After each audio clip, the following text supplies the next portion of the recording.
Hey there, everybody. Welcome to our premiere review and reaction for Survivor 45. I think we just got to say this from the start. Are we bearing witness to the worst tribe in Survivor history? And I do not say that lightly. Oh, wow. Is this an ever unbalanced tribe? Like, there is. I, I can't even believe what's going on the Lulu tribe. Like, it is just so unbalanced this season.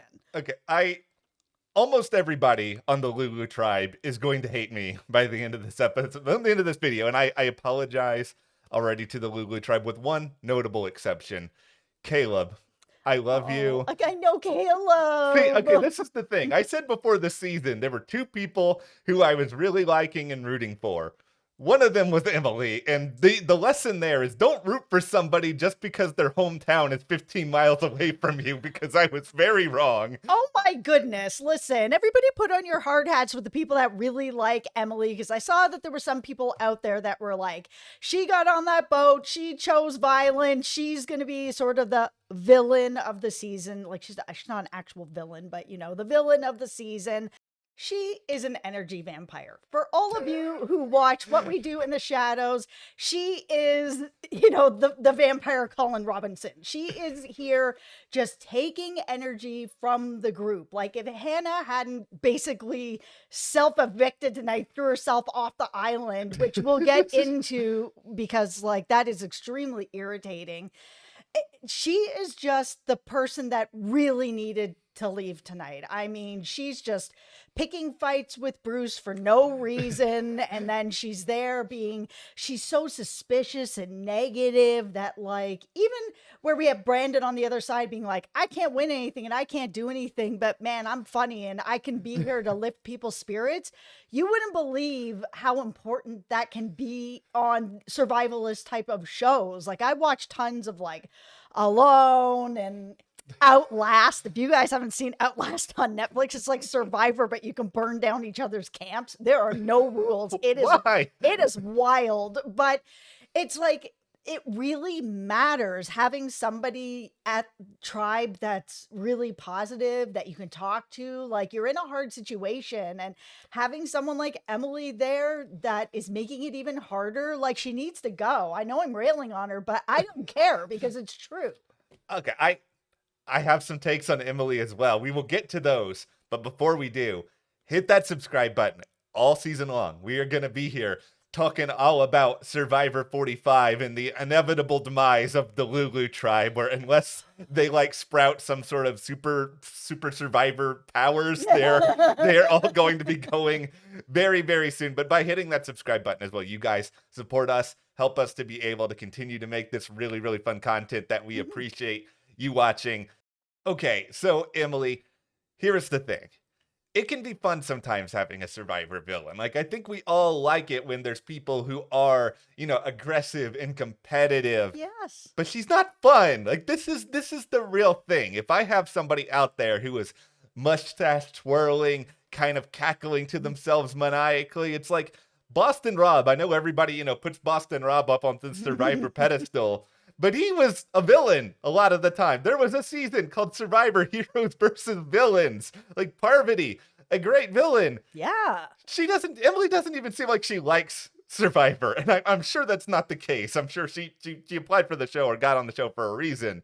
But Emily is really gonna hate us. You came on the show, and like one of the first things we see is you coming for my guy, Bruce. Listen, Bruce hasn't done anything. He was on last season for like a minute. Like, he showed up, did part of a challenge, hit his head really badly, and had to leave. And that's it. So when everybody was like, Jeff's like, oh, kind of everybody looking at Bruce. Nobody's actually really kind of looking at Bruce like, he's got an advantage. Everybody knows he has no real advantage. He was there for a second. Like, it was nothing.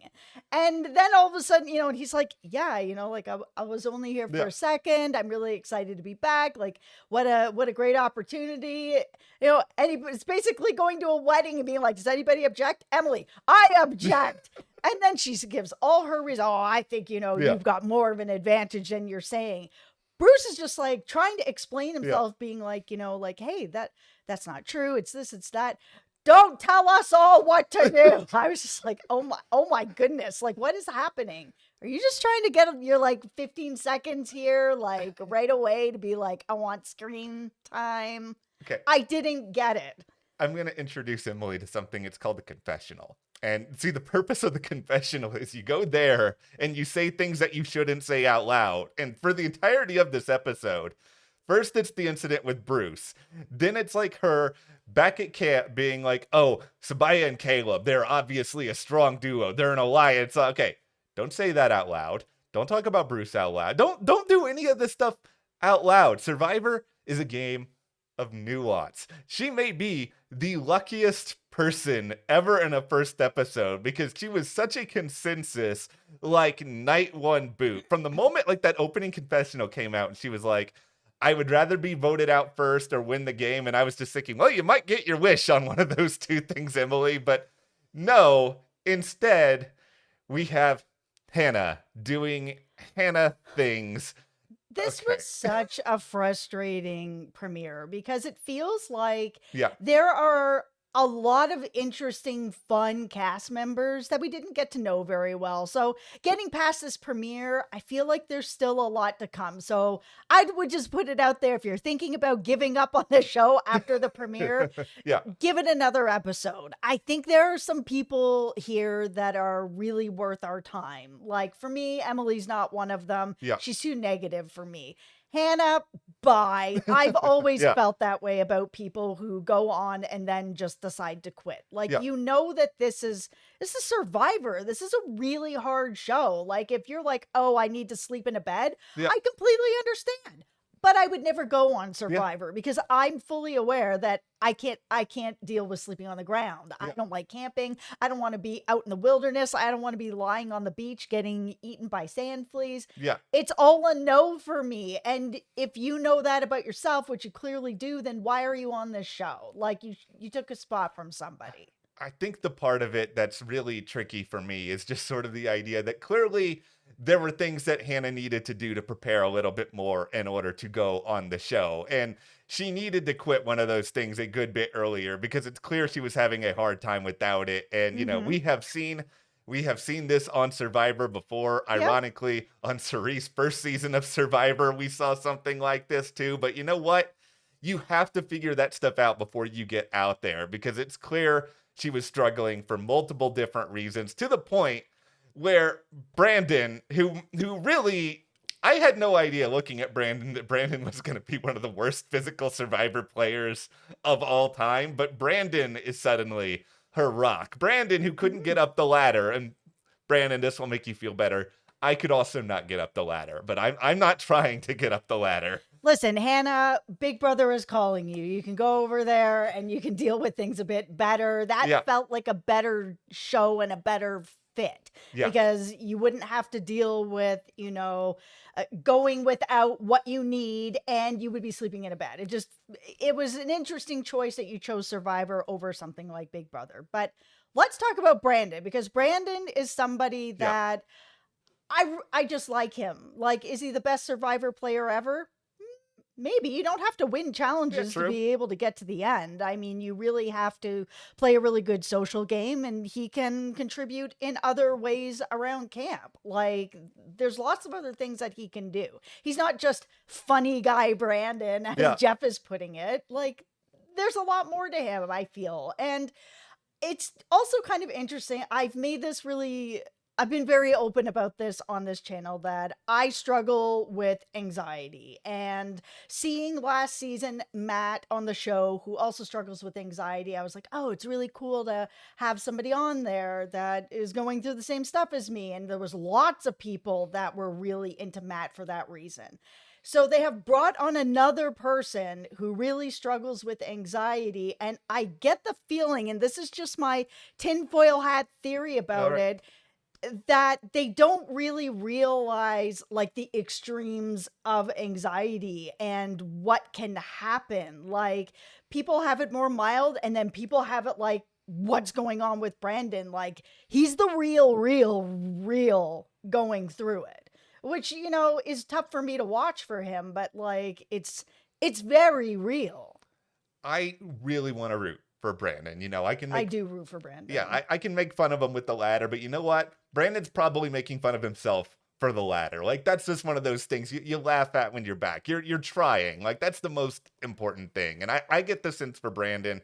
Like he is one of these guys who probably watched Survivor his whole life. He's getting this opportunity to make his dream come true, and he doesn't want to embarrass himself. And I think he's put a lot of pressure on himself to go out there, do a good job, not embarrass. But I think the longer he stays and the more he gets used to it, I think he just needs a win at a challenge where he can go into a puzzle, do something where he helps the tribe, feel better, and I think he's going to be okay. I respect that Brandon was like, I'm playing my shot in the dark, because regardless of whatever trust issues that may show other people, that's you saying, I really want to be here. No matter how bad I'm doing in challenges, I am willing to take this risk if that means I get an opportunity to stay. And guess what? Because Hannah quit, you didn't even have to play your shot in the dark, Brandon. Congratulations. Yeah, I'm really glad he's still there.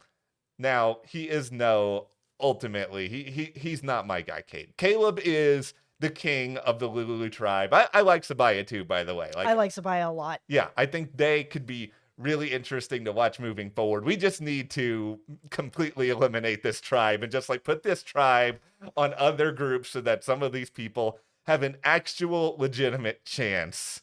It's very unbalanced. And I think, Yeah. I think again, the producers didn't probably take into account how bad Brandon's anxiety can actually affect a person. Yeah. I think that wasn't taken into account. I think Hannah probably, played up that she wanted to be there and that she probably did want to be there, but she, probably came across as like someone who wasn't going to quit. So I think they probably felt that she was going to be a really strong contender out there. And, it was just no.